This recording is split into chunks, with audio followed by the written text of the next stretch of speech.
Okay అండి. మా friend ఒకడు కట్టర్ హిందూ. ఓకే. అయితే నేను వాడికి మీ ఛానల్ సజెస్ట్ చేసిన. వాడు ఓకే. ఏం చేసాడు, కొంచెం లాజికల్ ఎవిడెన్స్ ఇద్దాం అనుకున్నాడేమో. హిస్టరీ టీవీలో 'యాన్షియంట్ ఏలియన్స్' అనేసి ఒక సీరీస్ వస్తది. Yeah! I know it. I idea used to ఉంది. Be a good fan of it around 8 years back. Okay. కానీ అది చూసిన తర్వాత నాకేమర్థమైందంటే వాడు అంటే వాడికి అనుకూలమైనవే తీసి చూపిస్తున్నాడు. హ్మ్. హ్మ్. హ్మ్. దాన్నేమనుకోవాలి? ప్రాపగండా ప్రోగ్రామ్ అనుకోవాలా? లేకపోతే ఎవిడెన్స్ బేస్డా? లేదు. టోటల్ బోగస్ అండి. ద పాయింట్ ఈస్ ఏంటి ఎవిడెన్స్ లేకపోవటాన్ని ఎవిడెన్స్‌గా చూపిస్తున్నాడండి. History channel is supposed to be one of the good channels. But the moment they did ఎప్పుడైతే ancient aliens series I think 6 seasons ఎన్నో ఉన్నాయి. I saw every one of them. Okay. Present ఇప్పుడు 19కొచ్చినాయి. అబ్బబ్బబ్బబ్బా! So, అది ఏంటంటే అది ఎప్పుడైతే దాన్ని 4, 5 సీజన్స్ పెట్టాయో వచ్చి రాంగానే హిస్టరీ ఛానల్ అనే దాని యొక్క పరువు కంప్లీట్‌లీ పోయిందండి. So, it's no longer worth while channel. చాలా మంది సింపుల్‌గా తీసి పారేస్తారు. అడ్డమైన కాన్స్పిరసీలన్నీ తీసుకొస్తారు. దానికి ఏంటంటే కొంతమంది కాన్స్పిరసీ థియరిస్ట్‌లు ఉన్నారండి. ఆహ్, ఎరిక్ వాన్ డానికెన్ అని ఒకడు, ఇంకొకడు ఎవడో అవును. గ్రీక్ పేరుతో ఒకడుంటాడు విచిత్రంగా రెడ్ ఫేస్‌డ్ ఒకడుంటాడు. వాడు వాడు జపనీస్ ఒక్కడు. ఆ! వాడొకడు చాలా మంది ఉన్నారు. వాళ్ళతో ముగ్గురు, నలుగురు ఉంటారు. వాళ్ళతో పాటు ఇప్పుడు ఒక సన్నాసి ఒకడు తయారయ్యాడు మన దగ్గర ఈడొకడున్నాడు. కాన్స్పిరసీ థియరిస్ట్ ఒక బేవకూఫ్ గాడున్నాడు చూసారా? ప్రవీణ్ మోహన్ అని ఉంటాడు ఆడి పేరు. Idea right? లేదండి. ఆ! చూస్తాను. ఆ వెధవ కూడా వాళ్ళతో జాయిన్ అయ్యాడులెండి. అది పెద్ద అచీవ్‌మెంట్‌గా ఫీల్ అవుతాడు. కాన్స్పిరసీ నట్ కేసెస్ అండి వీళ్ళు. ఏంటంటే ఏదైతే మనకు తెలియదో దాన్ని ఏలియన్స్ అంటాడండి. వీళ్ళ మోస్ట్ కామన్ థింగ్ ఏంటంటే పిరమిడ్స్ అంత బరువైన స్టోన్స్ ఒక్కొక్కటి అంత పర్ఫెక్ట్ షేప్ ఎలా పెట్టారు? మన ఏన్షియంట్స్‌కి ఇప్పుడున్న టెక్నాలజీకే అలాంటివి తయారు చేయడం కుదరదు. సో, ఇంకా ఏన్షియంట్స్‌కి ఏం కుదురుతుంది? దేర్ ఫోర్ ఏలియన్స్ అని అంటారండి. సో, దట్ ఈస్ ఇంకోటేంటంటే the so, that evolution that కూడా ఇది ఏలియన్స్‌ని కలిపేసాడు. రీసెంట్‌గా యాహ్! యాహ్! 5, 6 సిరీస్ ముందు ఎవల్యూషన్ కూడా ఏలియన్స్‌ని కలిపేసాడు. మొత్తం అన్నీ డీఎన్ఏ మోడల్. కలిపేసాడండి. I saw that. అందులో వచ్చి ఏంటి ఇక్కడున్న ఒక దాన్నేమంటారు హోమో ఎరెక్టస్ లాంటి వాళ్ళ దగ్గర వచ్చి ఒక కొత్త జీన్స్‌నో లేక కొత్త జెనెటిక్ ఇంజినీరింగ్‌నో స్టార్ట్ చేసి మనుషుల్ని తయారు చేశారు. మనుషుల్ని స్లేవ్స్‌గా వాడుకోవడానికి ఏలియన్స్ తయారు చేశారని. సో, ఇట్స్ టోటల్ బోగస్ అంటే క్రింజ్ ఫెస్ట్ అన్నమాట. నేను చూసినప్పుడు I have to be very candid about this. చూసినప్పుడు స్టార్టింగ్ 2, 3 సీజన్స్ పాటు I was really in love with that show. అబ్బబ్బబ్బా! అద్భుతం నిజంగానే ఉంటది కదా! నిజంగానే. బై ద టైమ్ ఫోర్త్ వచ్చేటప్పటికి ఐ స్టార్టెడ్ అంటే I used to binge watch అనుకోండి. బ్యాక్ టు బ్యాక్ డౌన్‌లోడ్ చేసి మరి I used to binge watch. About 3 వీక్స్‌లో 4 seasons complete చేశా. అవి బాగుండేయండి. అప్పుడు బాగుండేయి. ఇప్పుడు అన్నీ చెత్త ఆ! కంటెంట్. ఫోర్త్ సీజన్ వచ్చేసరికి నాకు అర్థమైపోయిందన్నమాట. బాబు ఇదంతా ఒక భయంకరమైన ఫ్యాలసీలోది. ఎలా చేశారో తెలీదు కాబట్టి ఏలియన్స్ అంటున్నాడు. The entire series is based on a fallacy. Ah, I don't remember the fallacy name. But just because I can't explain it must be aliens. Right? So that's a stupid argument and that's a silly argument. ఇంకే విషయంలోనే దాన్ని accept చేయి. ఇందాక నేను ఒక అతనికి example ఇచ్చాను గదా!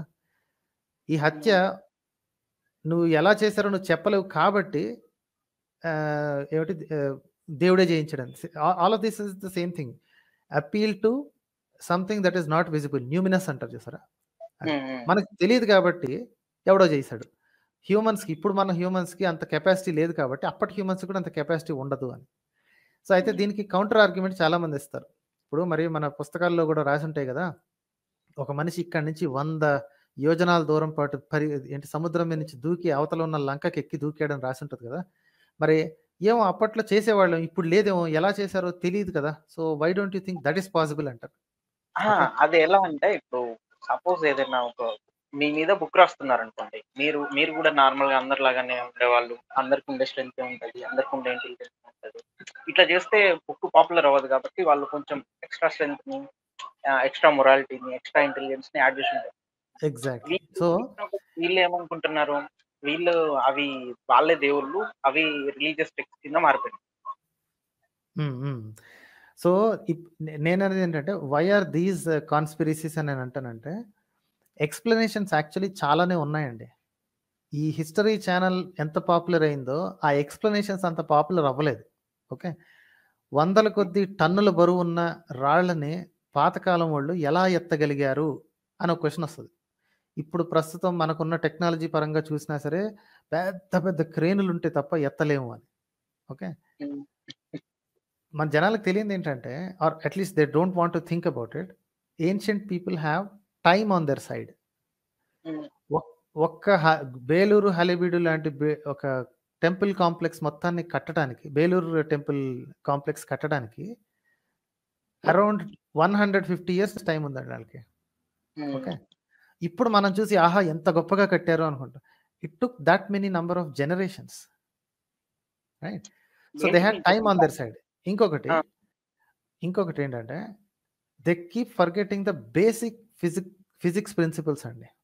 బేసిక్ ఫిజిక్స్ ప్రిన్సిపల్స్ ఏంటి అంటే, పుల్లీ సిస్టమ్ ఒకటి, ఒక అదను పెట్టుకొని ఇంకొక వైపుని ఎత్తటం అనమాట. దీన్ని మన జాకీలు పెట్టి లేపుతారు చూసారా?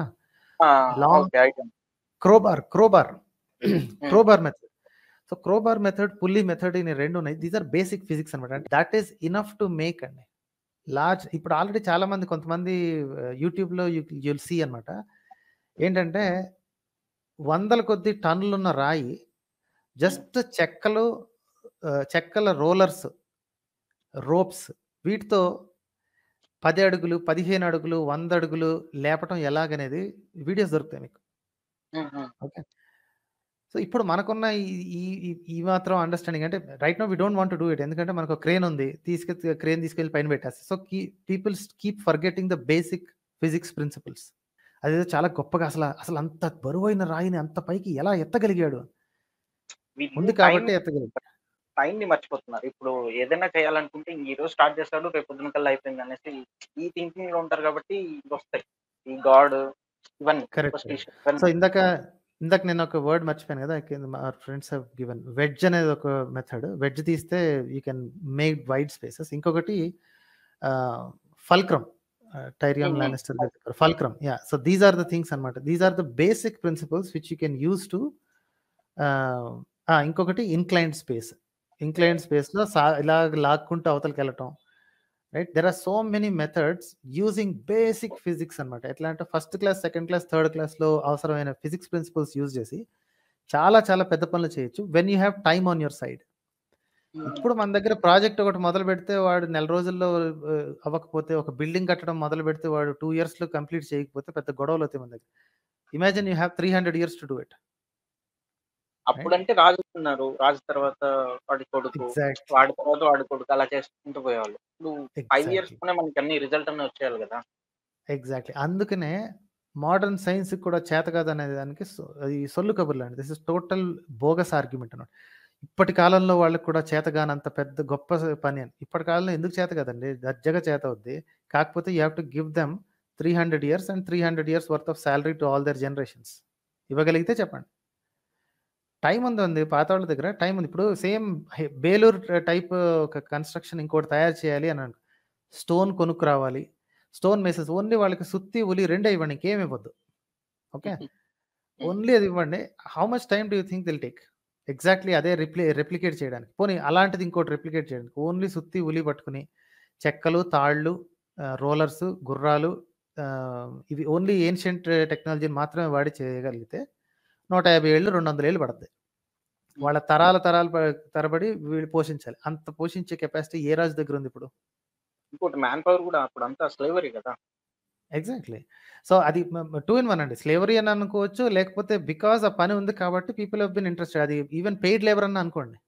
ఈవెన్ హ్మ్. పోనీ let's give a little bit of credit. అంతా స్లేవరీతో కొట్టి చేయించారని అనుకోకుండా పోనీ డబ్బులిచ్చి చేయించాడనుకోండి.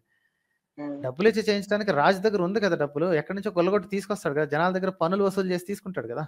ఇప్పుడు మనోళ్ళు ఎట్లయితే టాక్స్‌లు తీసుకుంటున్నారో హ్మ్. అలాగే తీసుకుంటాడు. మరి తీసుకుని ప్రజల డబ్బు గదా! ఇప్పుడు ప్రజాస్వామ్యం ఉంది గాబట్టి. రాచరికం లేదు కాబట్టి రాజు కెనాట్ ఇది. ఇంత చేసినా సరే ప్రజల డబ్బుతోనే తీసుకెళ్ళి అక్కడ గుడి కడుతున్నాడు గదా! అయోధ్య గుడి కడుతున్నాడు గదా! ప్రజల డబ్బుతోటే. రైట్. వాళ్ళు నమ్మకంలో మరీ రైట్. దారుణంగా తయారైపోయారు.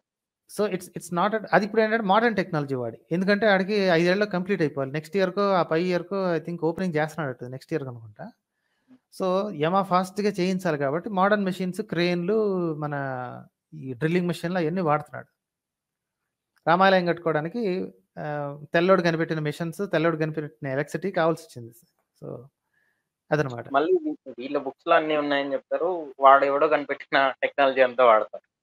తప్పదు మాస్టర్. అది ఎందుకంటే జనాల్ని నమ్మించుకోవడానికి వాడుకున్న కథ. టెక్నాలజీ అనేది ఒక దేశానికి సంబంధించింది కాదు, ఒక మనిషికి సంబంధించింది కాదు. It's all for humanity, right? చక్రం ఎవడు తయారు చేసాడండి? ఎవడికి తెలుసండి ఎవడు తయారు చేసాడో? ప్రపంచం అంతా వాడుకోవట్లే చక్రాల్ని, హ్మ్. రైట్? సేమ్ థింగ్ అనమాట. సార్ ఇంకోటండి ఎయిర్ ఫోర్స్ అవి దాని మీద మీ ఏదండి? ఒపీనియన్ నాకు ఏంటి? అర్థం కాలేదు. ఫోర్స్ ఇంకోసారి చెప్పండి సార్. Unidentified flying objects. ఓ యూఎఫ్ఓసా? ఓకే. ఓకే. యూఎఫ్ఓస్ గురించా?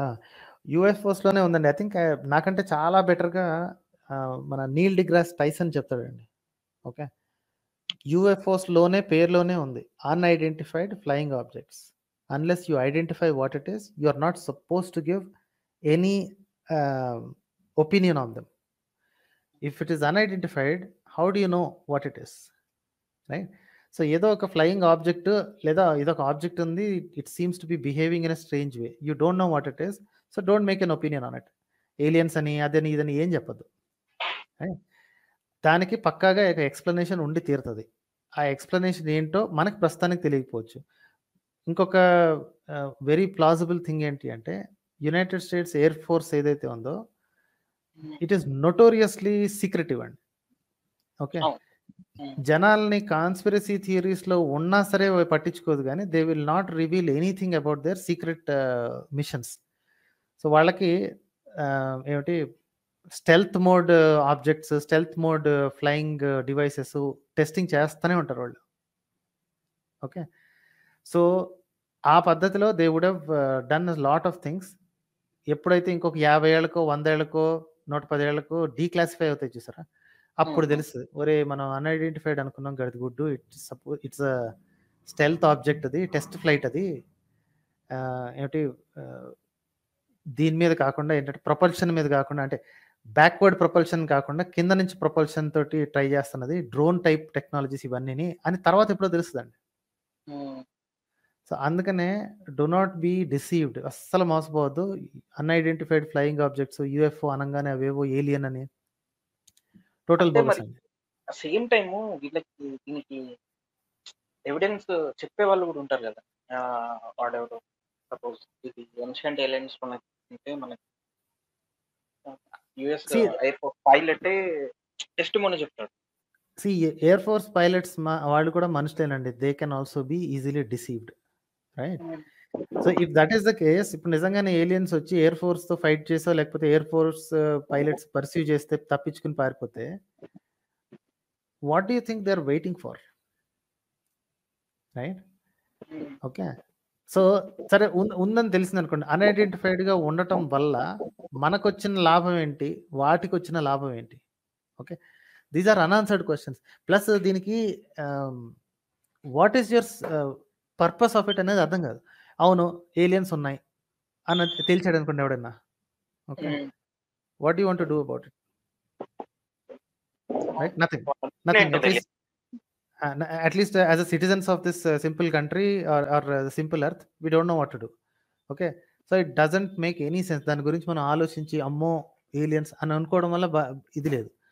ఏలియన్స్ లేవనుకోండి, what are you worrying about? Exactly.